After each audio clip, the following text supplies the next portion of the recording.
from Vanuatu to New Caledonia. This episode highlights a few challenges along the way. We've had a bit of conundrum. I'm travelling on a Kiwi passport and Dion's travelling on an Australian one. It's in the name, thongs and jandals. And someone tipped us off that it might be tricky to get into Australia, which seemed a bit odd.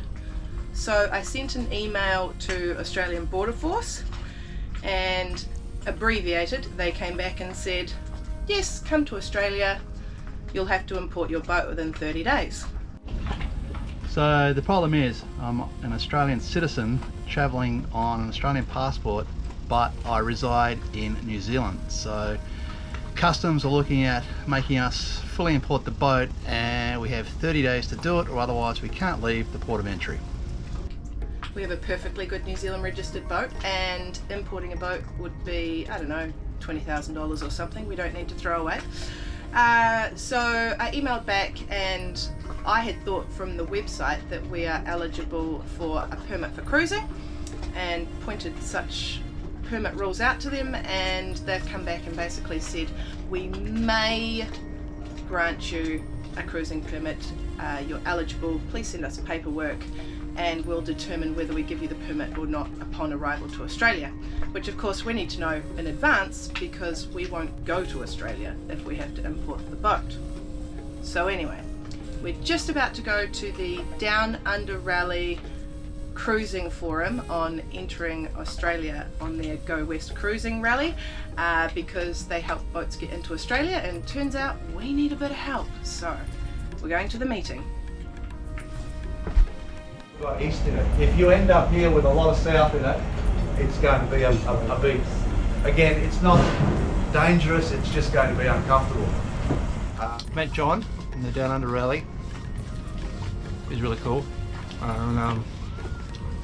He actually rang Australian Border Control for us. He knows the lady who deals with all the border entry processes, so she knew of our case, and she told him that we have actually sent all the correct paperwork off, we're eligible, but they will not grant us a control visa until we actually get to the country.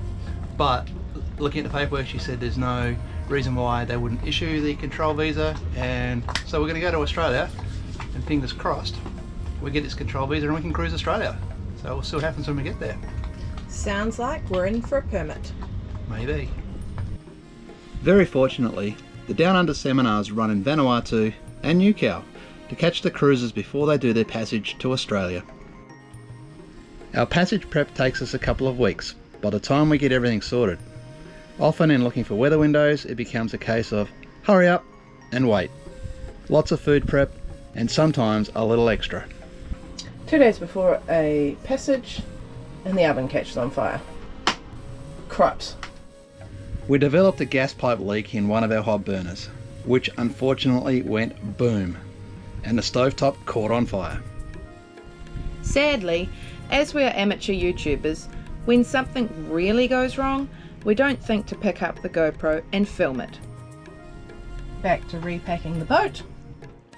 And we are on our way to New Caledonia. 8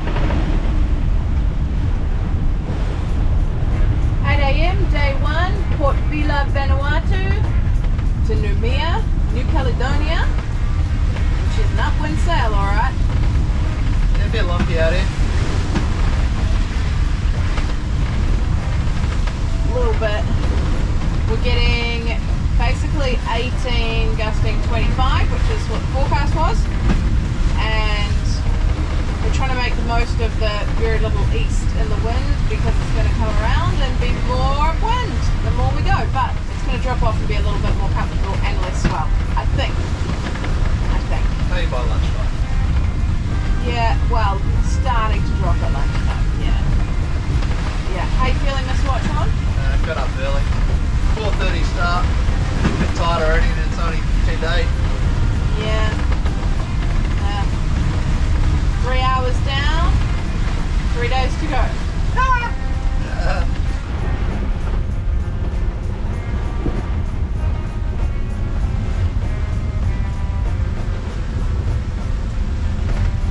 We are hooning. I'm not sure hooning is a good thing because we're taking on a bit of water with our tow rail dipping in the water so often, that means that side of the boat is under the water locks.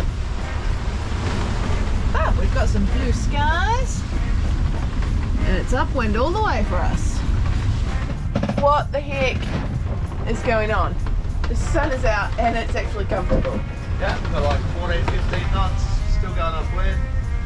Nice. No kidding. Swell's dropped. Oh my god, I'm so happy I could sleep. Definitely not brutal out here.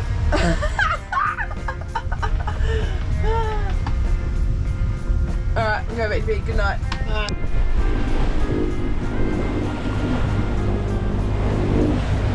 Right there, that's our first sign of New Cal, and I feel like these conditions are a bit of a reward, eh Dee? Yeah, should be having a beer. Do not believe this is what we've been in up to now. Woo, Lord. How you feeling? Good. About an hour out of that sea state. It's good now. Perfect. I'm feeling incredibly lucky for an upwind sail. Crikey. Granted, you may be able to hear the motor running. That's only for like the one and only hour that we're running it to just get up the time frames. Get to our marker. Turn the corner. And we're heading on in. Havana Pass, heading into Noumea. Woo-hoo-hoo-hoo-hoo! We're coming in. Coming in. 15 knots on the beam, coming through the pass. And what's our speed? I don't know, try in front of you. Yeah, okay, that would be 7 knots. There's a bit of current. There was some planning involved in timing it to come in with the tide. We nailed it. Nailed it. Hello, New Caledonia. Our welcoming to New Caledonia is a few little squalls. Not biggies though, just a bit of rain. We're in. Whew. It was a little bit stressful. It was fast and upwind and hard yakka. Man, that first 6 hours there is a new kettle of fish altogether. It was fairly heavy waves on the nose, and I have found the culprit of our major problem that I'm about to tell you about. This is the bow of the boat, and while we are sailing we have these locks. Well, no, we have these locks and they're locked down.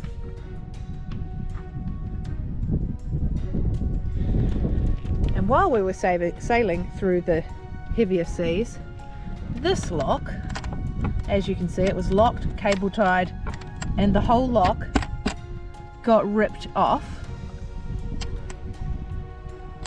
which means the locker opens. I think it's totally sealed off, but of course if this can open and shut while you're pounding through the waves, it's just like a Pac-Man mouth taking on water.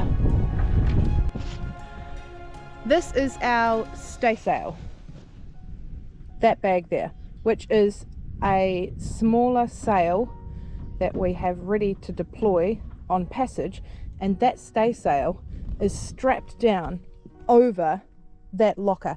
And we didn't use the staysail on this passage because we didn't have really high winds, which is what it's for, but man, I'm glad we had it on, because the weight of that wet sail sitting on this locker would have saved us a lot of water, because it was holding the weight of the locker. I mean, crikey, that would have just been pounding. Oh, he's come down to Towville. So that compartment there is the locker that has the fenders and the ropes and things in it. I came in here after about 6 hours of sailing, and the floor was just like there was a small swimming pool, and I had a look and this locker was shut. So about 6 hours out of Port Vila, I think it was. It's quite quite rolly, quite bumpy, a lot of sea state, bit of wind, 26 knots, taking quite a few waves over the bow, and Rach pokes her head up out of the hatch and says, "Can you come and have a look at this?" It's like, do I have to? I think you should, because there's a little bit of water. So I go downstairs, have a look in the V berth, and there's a bit of water on the floor, and then she said, "I'll show you in the locker." The water was just pouring out this section here, squeezing through the side, and then I opened the locker and it just went straight out. There was a lot, a huge amount, a good, like at least a couple of 100 litres. The whole like floor, it just went down here, came over this bulkhead and into the floorboards. It's gonna be fun fishing the food up. Thinking we've cracked the water tank and maybe we've lost 400 litres of fresh water, but tasting it, nope. It's all salt water, so we're taking salt water on board and not good. At this point, the water goes out of that bedroom, goes through the bulkhead and through like all the floor. So all of the cans and things in the floor all of it are underwater, and we're on a hill and there's like a little river running down the starboard side of the boat, right? Yeah. And then it's like, have we cracked the hull? Do we have to turn back? Are we sinking? All that type of stuff goes through your head. And then it's like, get the bilge pumps, turn the bilge pump on, get the bucket, start bailing. And we sort of, what, 20 minutes, half an hour later, we got it under control and sort of tried to assess where the water was coming, but we really never really found out where it was coming from until we just anchored here in Vanuatu. There was a point, I should say. there was a point, hey, where I was like, are we actually making any progress? Because I'm like, Dion's filling up one of the 20-litre buckets. I'm trying to like take it up the stairs and just dump it here on the cockpit floor, so it will just drain out the drain hole and then go back down the cockpit and get the next one that he's filled up. And I was like, are we making any headway, or is there just the same amount of water as the start? Are we getting it out faster than it's coming in? We got there in the end, but it was like, do we turn around and go back? And that was 6 hours out, but we kept going. The bilge pump.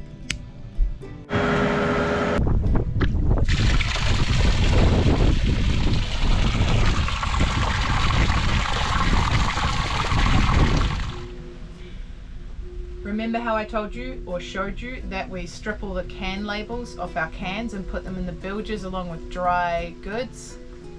That's why. On the odd occasion that you manage to fill the bilge up with water, you haven't got soggy paper smushing around in there and blocking holes and bilges and things like that. So I'm really pleased that we are really OCD about safety on this boat. It was worth it on this occasion. I cleaned these bilges before I left. Now we got to take all the food out of them and clean them again and get the water out the bottom. Most of it's out, but some of it's still there. We've done lots of cleaning, but it's still got water in the bottom of all of them. Bilge by bilge. Whatever's in this one stinks. What stinks? Whatever's in this bilge. Apparently, spaghetti packets are not watertight.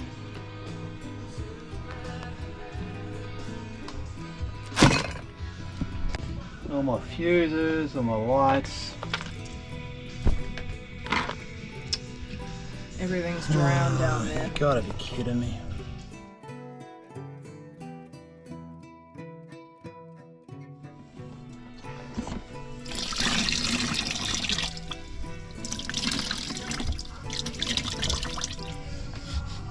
Clean up. One bilge at a time. One can at a time. And hopefully we are going to arrive at the marina and customs doesn't open during the weekend, so we're going to be stuck on board for 2 days before we're allowed to clear customs.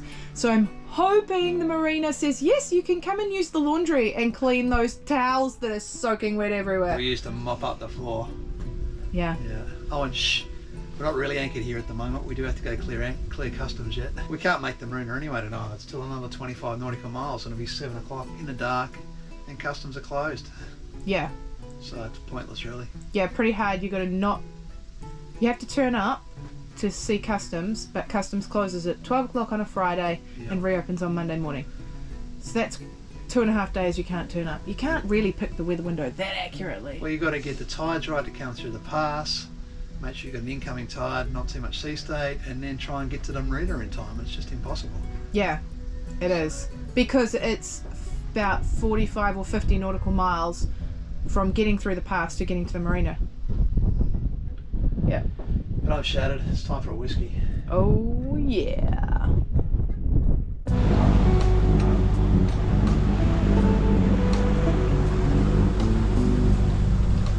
Heading in towards Noumea. You can see the big smoke. It's about 45 nautical miles from Havana Pass, so there's a long trip inside that reef line before you actually get in to Port Moselle Marina, but here we come. Sea water temp 22 degrees. Oh. Chilly, it's warmer in New Zealand. We left Fiji and the water temp was 32 degrees in cyclone season. So we dropped the whole 10 degrees from Fiji, and Vanuatu I think was what, 25, 26 roughly? Yeah. Yeah, so I have to don the wetsuit I think. And it is not warmer in New Zealand. New Zealand is much colder. It's not summer, it's the end of August. Yeah, but we're in the tropics. I know, and I expect it to be a lot warmer than that, but that's like, I feel cold already. And the sun is out. Oh no!